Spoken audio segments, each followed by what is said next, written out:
Yun, magandang tanghali guys. Tayo ngayon ay kung nakikita nyo, may kamatis na yung loob ng ating tilapia. Nilagyan na po natin ng palaman yan. Ang lulutuin naman natin ngayon ay pinaputukang tilapia.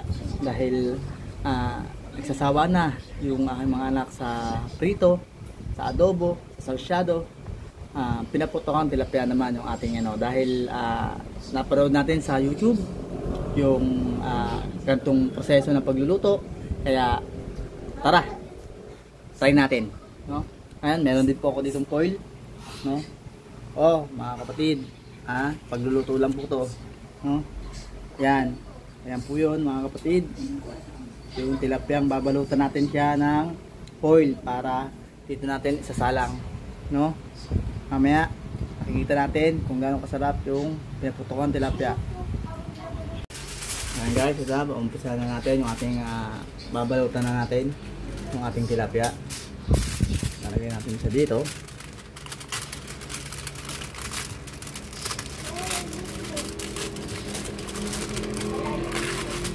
Alam ko na ang iniisip nyo guys, no?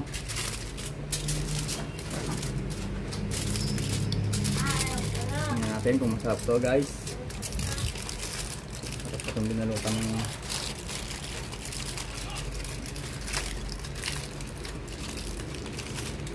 tilapia, kapus naman ito.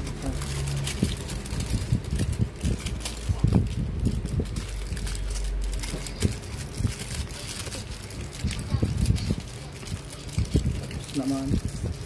Anyway, talaga babalutan na natin ng iba. Sahabaan na natin. Balutan natin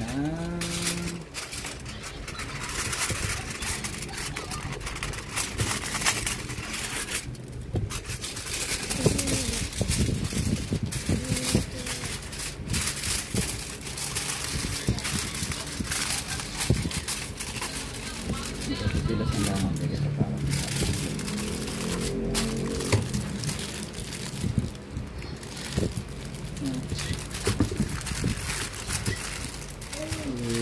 iyaan natin para hindi yung katas nya para di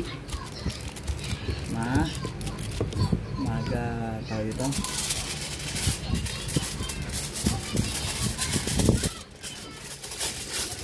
sabihin natin yung isa ay may alwang hindi tayo sanay may nagdaming luto nito pag nyo na guys doble na ang ating pagluluto, no? Kaya yan lagyan mo naman ako yan, ready na ating sasalang na po tayong konting langis and then pag mainit na po siya, sasalang na po natin. O kahit hindi na po mainit, sasalang na po natin siya. Talagay na po natin mga kapatid.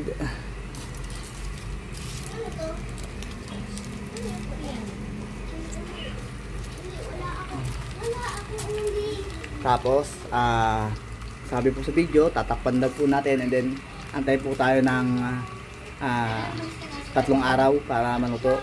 What? Hanggang lang po tayo ng mga 20 minutes para maluto po ito. At mamaya papakita ko po sa inyo kung ito po siya o kung gaano po kasarap. Siyempre guys, kung hindi naging successful yung ating pagluluto sa pinaputukang tilapia, meron po tayong backup plan. At para sigurado at may ulam ay itong pinritong tilapia na lang ating pangalawang lulutuin para siguradong may ulam tayo guys, no? Please subscribe, follow and share my channel at mamaya makikita nyo at makikita nyo at hindi nyo naman matitikman, no? Makikita nyo kung gaano kasarap yung ating lulutuin sa tanghaling ito. Mamaya papakita ko sa inyo guys. Sa sobrang excited natin na lutuin yung pinaputukang tilapia, meron po pala tayong nakalimutan importante. Ating pinaputukan tilapia. ito po ang ating nakalimutan, itlog na pula, no? Pero anyway, no? Kahit natin nakalimutan yan, gagawa natin paraan yan mamaya pagkaluto. Isasama pa rin natin yan, no?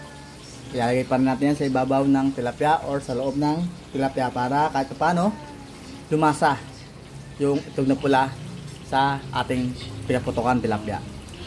Guys, nilagyan na natin ng itlog na pulang ibabaw, no? Pero dapat sa loob to eh. Pamutan kasi natin eh. Pero anyway, sarap guys. Tikman natin. First bite.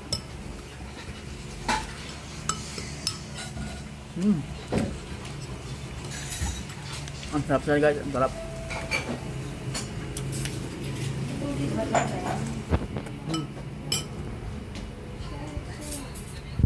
Guys, ang sarap. Try nyo. Try nyo itong ganitong luto. Kaya the best. Sarap. Tara, kain tayo guys. Guys, piniprito naman natin yung ibang tilapia. No, dahil ang sarap, no? Sayang nga eh, dapat hindi ko na ipiprito dahil dapat pambukas na namin ito eh. Pero kahit nandyan na, nalinisan na, meron na rin marilin na rin sa atin. Kaya no choice tayo, kaya ako ipiprito na natin. Salamat nga pala guys sa inyong pagsuporta sa akin, sa panonood lagi ng aking munting vlog, no? Please subscribe and share my channel, no? Maraming salamat. Tayo po ay minsan nung ako po nag-upload ng aking workout ay umabot po siya ng 3,000 views, no? Kaya maraming salamat po sa inyo lahat. God bless po. Sa ulitin.